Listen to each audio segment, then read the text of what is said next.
Bonjour Monsieur Mbelou. Bonjour Monsieur Etienne Ngandou. Bienvenue sur Congo One.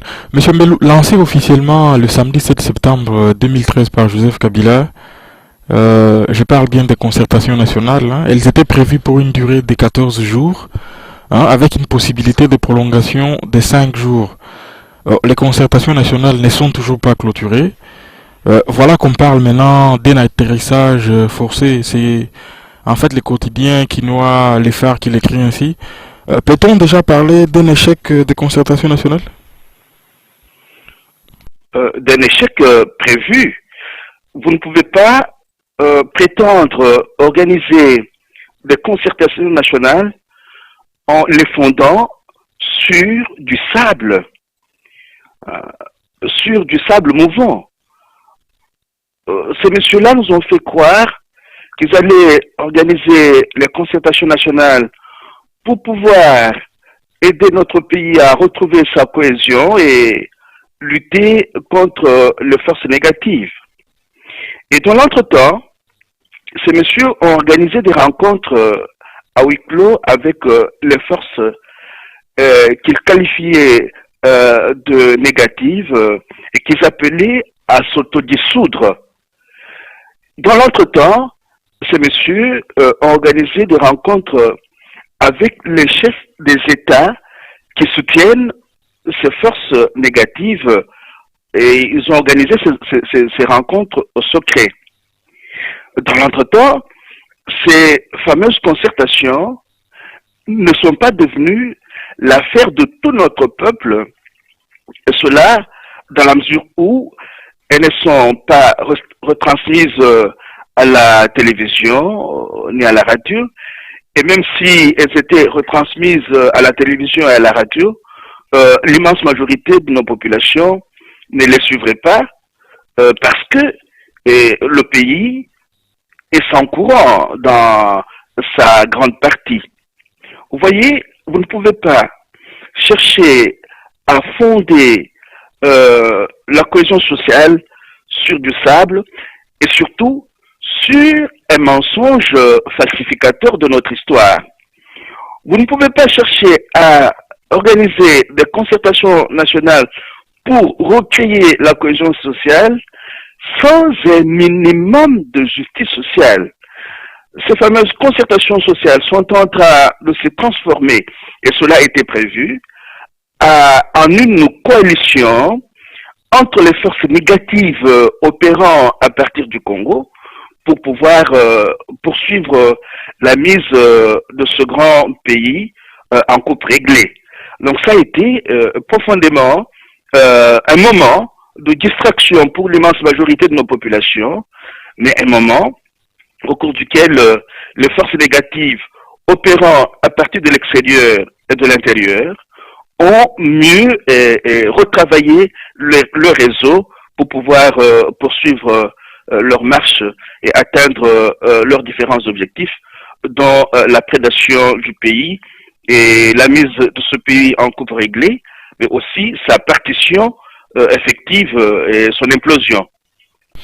Selon certains délégués de la société civile qui participent à ce forum, il faudrait s'attendre à la mise en place d'un nouveau gouvernement qui émanerait d'une nouvelle coalition majoritaire. Bon, on est tenté de dire tout ça pour ça, uniquement pour le partage du pouvoir. Ce n'est pas le partage du pouvoir. Là, nous risquons de passer à côté des enjeux réels. Ces concertations ne visaient pas le partage du pouvoir.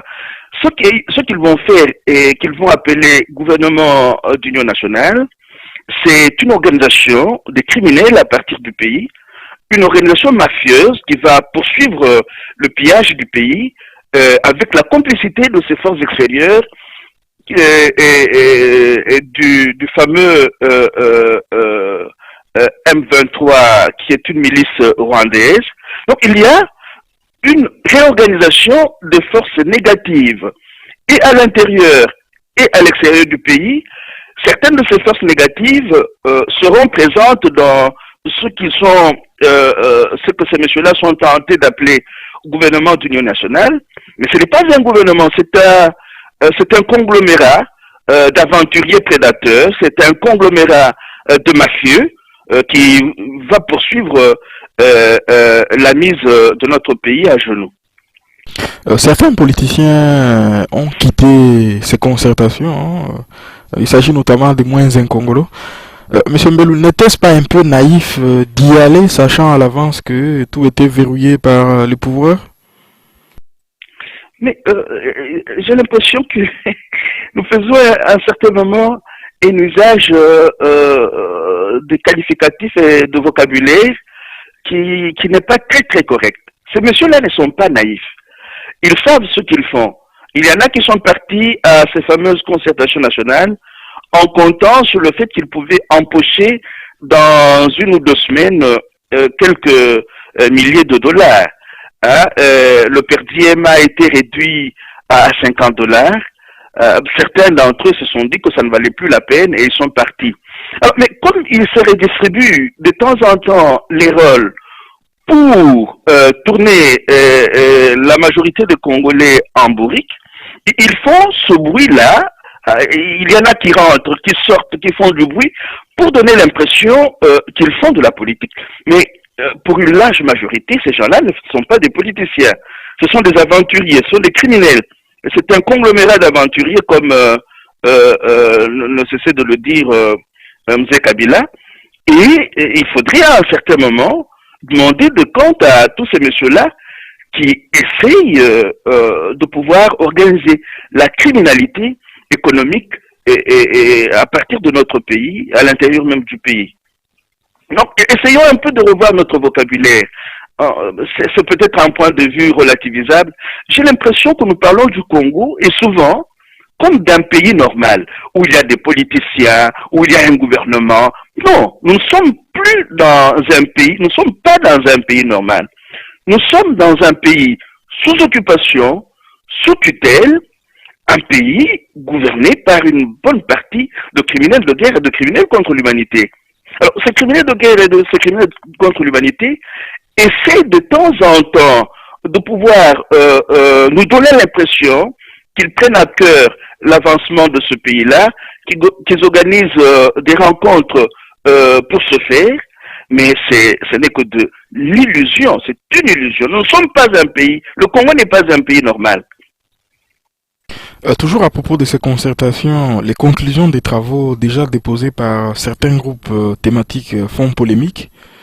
Et les délégués de ce qu'on appelle l'opposition, puisque vous contestez ces termes, hein, eux affirment que ces documents ne sont pas corrects et qu'il n'y aurait pas eu consensus et que les délégués proches du pouvoir étant majoritaire ne tiennent pas en compte ne prennent pas en compte leur point de vue. Avez-vous suivi cela? Il ne pouvait pas y avoir un consensus sur un projet mafieux et criminel.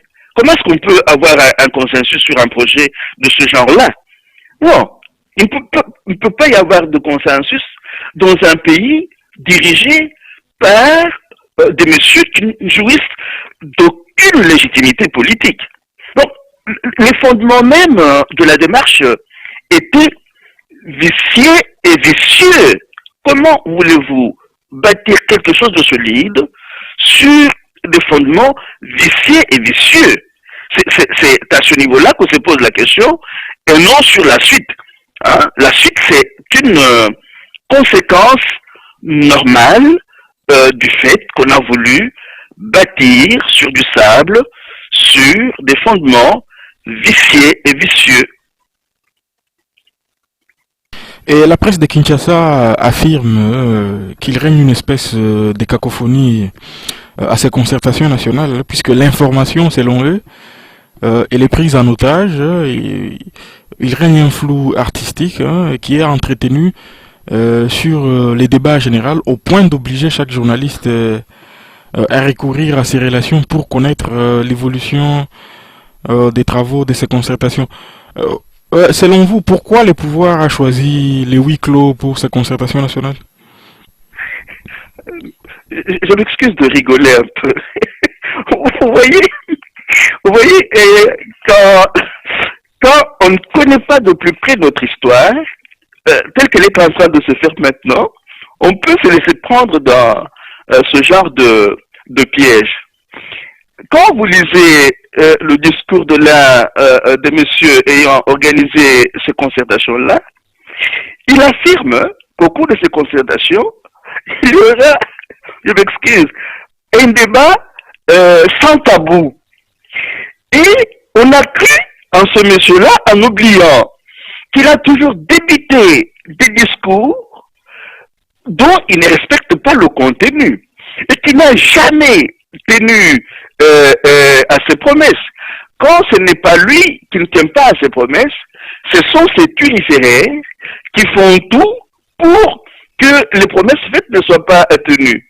Il s'agit de qui? Encore une fois, il y a eu des plus naïfs d'entre nous qui sont allés à ces concertations-là en croyant qu'il y aurait un... Monsieur Bello, vous parlez de qui? Vous citez qui là? Parce que vous n'avez pas indiqué le nom de la personne. Mais non, comme je n'aime pas tellement concentrer mon débat sur des personnes, mais relisez le discours annonçant ces concertations-là, il y a été dit que les débats allaient être menés sans tabou. Comment voulez-vous qu'au moment où l'on a prétendu qu'il y aurait des débats sans tabou, on ne permette pas aux journalistes d'avoir accès à tous ces débats-là? C'est que le tabou était déjà prévu, mais on n'a pas voulu en parler au moment où le discours inaugural de ces concertations a été prononcé. Et le véritable tabou, c'est le fait de rechercher à faire un deuxième coup d'État en s'octroyant une légitimité que l'on n'a pas. Alors, les turiféraires, eux, ne font que leur travail. Ils essayent d'interdire aux journalistes de pouvoir accès à ces débats avec beaucoup de tabous. Voilà comment une partie de notre population est en train d'être tournée en bourrique par notre faute. Par notre faute, nous n'étudions pas notre histoire telle qu'elle est en train de faire. Nous n'étudions pas de plus près certains acteurs mineurs intervenant dans cette affaire. Nous applaudissons à tous les discours et à un certain moment, on est étonné, on dit « Ah, mais ils avaient dit qu'il y aurait des débats sans tabou, maintenant, ils nous... » Mais étudiez l'évolution de ces messieurs-là depuis qu'ils sont là. Ils évoluent dans le mensonge, dans le crime, dans le pillage, dans la prédation. Ce n'est pas pour rien que, exploitant le rapport Kassem, le rapport des experts de l'ONU de 2002, Colette Brackman a écrit un livre que certains d'entre nous n'ont pas lu parce qu'il est écrit par Colette Brackman, même s'ils auraient mieux fait de le lire et de faire leur critique. Ce livre-là a un titre très révélateur. Le livre est intitulé « Les nouveaux prédateurs ». Donc, beaucoup de ceux qui sont dans les rangs de ce que vous appelez gouvernement aujourd'hui ou parti politique font partie de cette classe, de cette élite comprador dénommée élite, les nouveaux prédateurs. Comment voulez-vous que les nouveaux prédateurs puissent scier la branche sur laquelle ils sont assis? Ils n'ont pas de boussole éthique. Ils ne feront jamais des choses clairement. Ils ont rompu avec toute relation avec la vérité et leurs débats essentiels se feront à huis clos et seront entourés de beaucoup de tabous. Quand ils iront se rencontrer entre eux, par exemple à New York, ils le feront à marche des caméras. Quand ils se rencontrent en Ouganda, à Kampala, ils le font à marche des caméras. Et après, quand l'information sort, c'est presque pour dire non, nous ne sommes pas rencontrés, c'est faux ce que racontent les médias.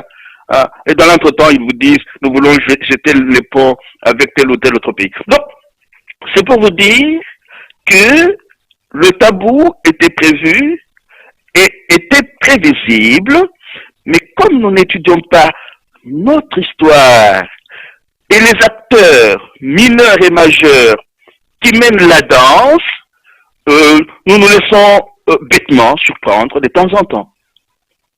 Oui, toujours à propos de la presse qui parle de ces concertations nationales, euh, elle continue, la presse de Kinshasa dit, à la veille de l'ère clôture, les concertations nationales apparaissent comme une affaire d'initiés, tenus dans l'ignorance totale de l'évolution des travaux au sein des groupes thématiques.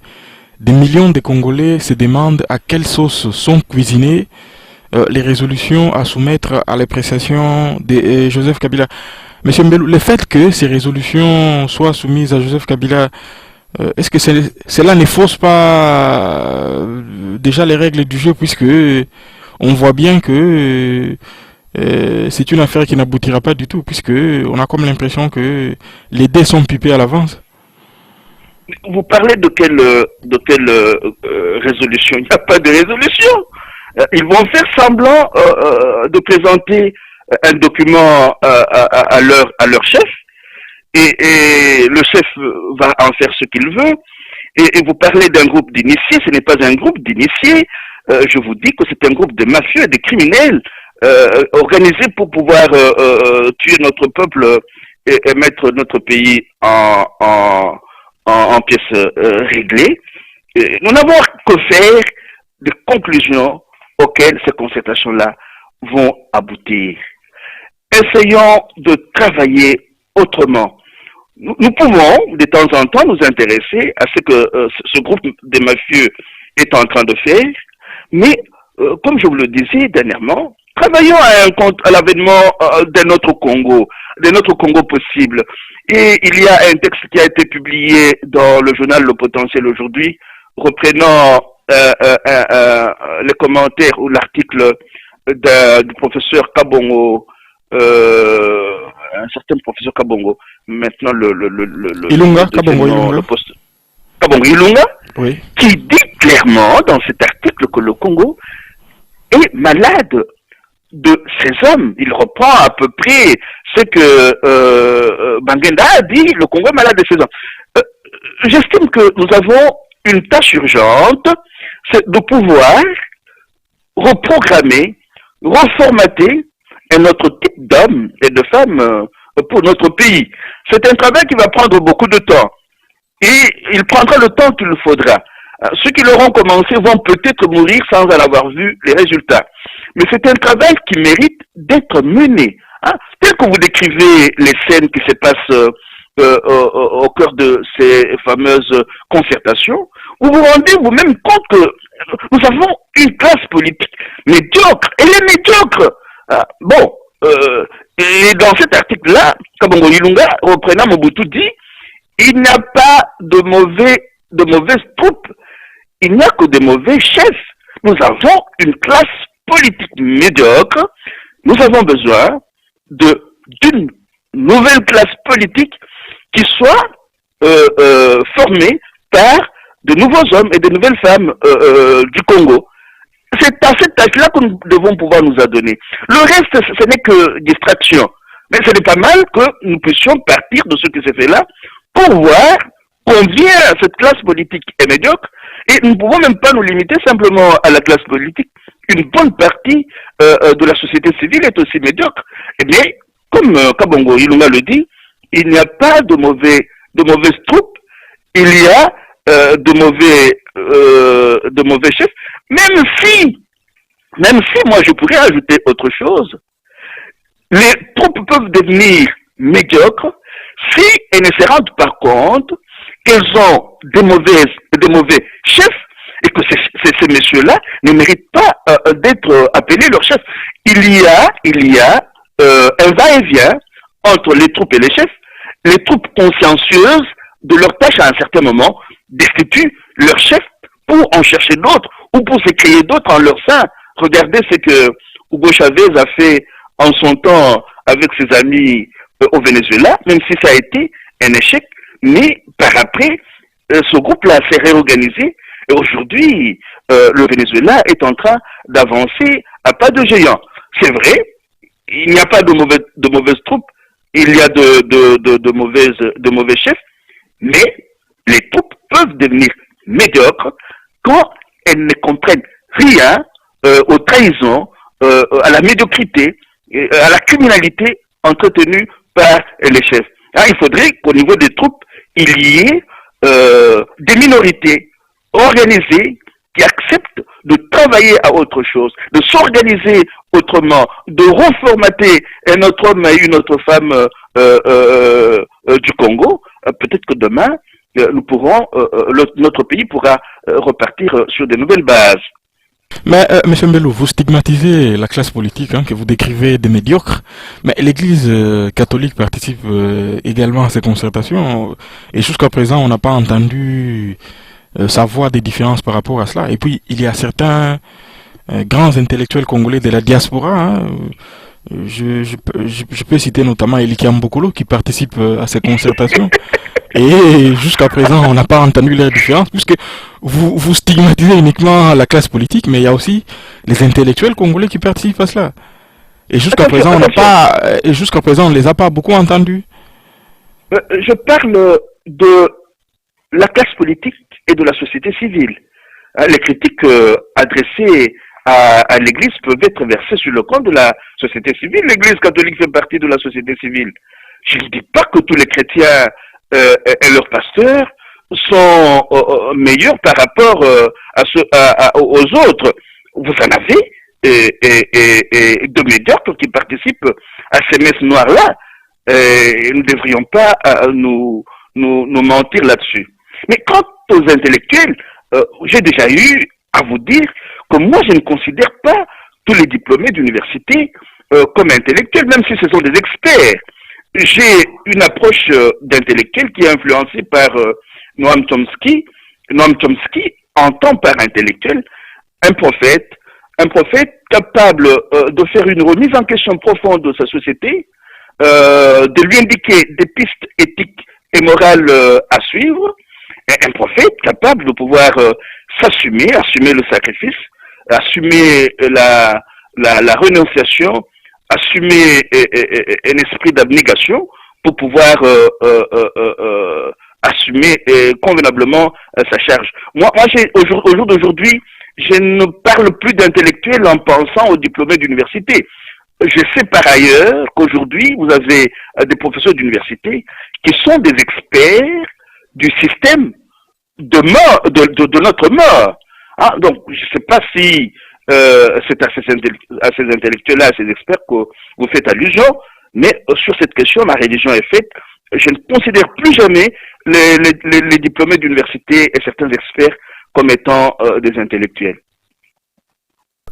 Pour finir sur ces concertations nationales, peut-on dire que c'est une occasion manquée? L'occasion n'a même pas eu lieu. Il n'y a pas eu d'occasion. L'échec était prévisible. L'échec s'inscrit dans la droite ligne du mensonge sur lequel notre histoire est bâtie depuis la guerre de l'AFDEL. Vous voyez pourquoi mes points de vue sont relativisables, monsieur Étienne Nandou.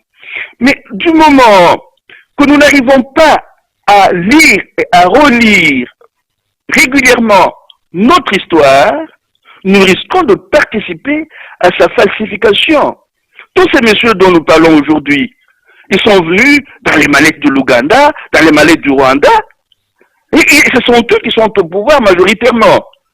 Nous faisons comme si il n'y avait pas eu ce gros mensonge de l'invasion de notre pays pour chasser les FDLR, mais un mensonge cousu de fil blanc parce que c'était pour faire une guerre de prédation au cours de laquelle plusieurs crimes ont été commis. Vous avez tous ces rapports, à commencer par le rapport Gersony de 94 jusqu'au rapport mapping de 2010. Vous avez tous ces rapports qui racontent notre histoire, mais dont nous ne tenons pas compte à un certain moment donné. À un certain moment donné, nous commençons à parler comme si il n'y avait pas eu cette guerre de basse intensité, comme si tous ces messieurs et toutes ces dames n'ont pas fait partie de cette guerre de prédation en essayant de gagner une bonne partie de la clientèle qui n'y a pas participé. Nous falsifions nous-mêmes notre histoire et nous sommes étonnés que demain, les choses se retournent contre nous. Nous avons notre part et notre part est immense. Nous aimons la facilité. Nous naviguons à vue. Nous chérissons l'ignorance et la falsification de notre histoire et nous serons étonnés que les choses tournent mal contre nous.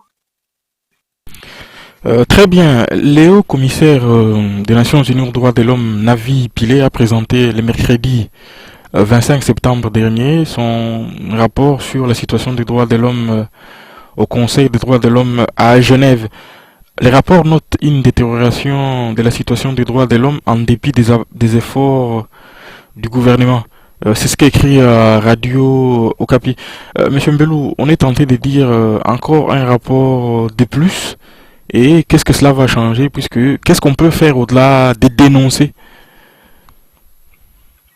Encore un rapport de plus, mais prenez le rapport de la FIDH de 2009. Il dit exactement la même chose. Et pourquoi nous fions-nous à tous ces rapports? Ils ont leur part de vérité, mais n'oublions pas surtout que ce sont les mêmes qui nous font la guerre, qui établissent ces rapports. Les pays qui ont compris cela ont chassé la plupart des ONG qui opèrent encore chez nous. La Russie a chassé les ONG, le Venezuela, la Bolivie a chassé les ONG, le Venezuela est en train de chasser les ONG et leurs parents. Les pays qui comprennent ces histoires-là, qui font eux-mêmes leur histoire, se débarrassent des ONG. Les ONG, qui financent les ONG? Les ONG travaillent avec quel argent?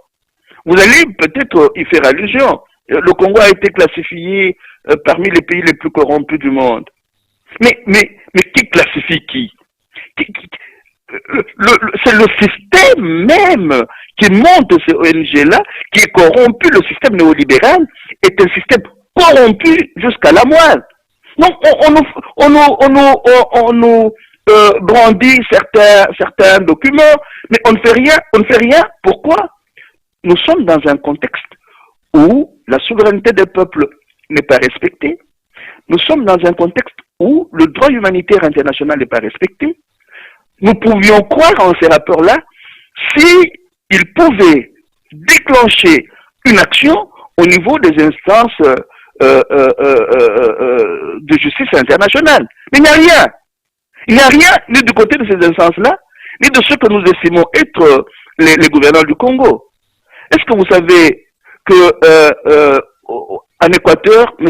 Raphaël Correa va traduire une entreprise multinationale en justice?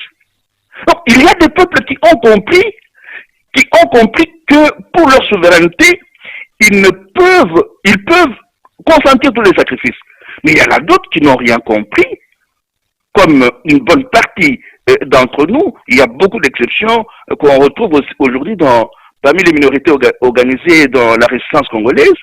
Mais plusieurs d'entre nous n'avons pas encore compris qu'on ne touche pas à la souveraineté nationale, qu'on ne touche pas au droit humanitaire international. Et qu'une fois que ces limites-là sont franchies, on doit pouvoir s'en référer à la justice internationale, même si elle peut être influencée par les cosmocrates. Hein, vous voyez, Laurent Désiré Kabila avait déjà essayé de traduire le Rwanda de Paul Kagame au tribunal pénal international après le déclenchement de la guerre dite du RCD. Ça a été une procédure à pouvoir suivre. Mais on ne fait rien, on regarde, il y a des rapports qui s'accumulent, mais la justice est mise de côté. Qui dit justice dit réparation. Mais chez nous, il y a des millions et des millions de morts. Le monde regarde comme si il n'y avait rien eu. Nous participons là à l'un des pires holocaustes de l'histoire. Le monde regarde et se contente de piller les matières premières stratégiques dont regorge ce pays-là. Il ne sera jamais tard pour mieux faire. Quand ce pays-là demain ou après-demain, même quand ils ne seront plus là, quand ce pays-là sera entre les mains de ses dignes fils et filles, toutes ces questions vont ressurgir, rebondir, et certains des acteurs pourront en répondre.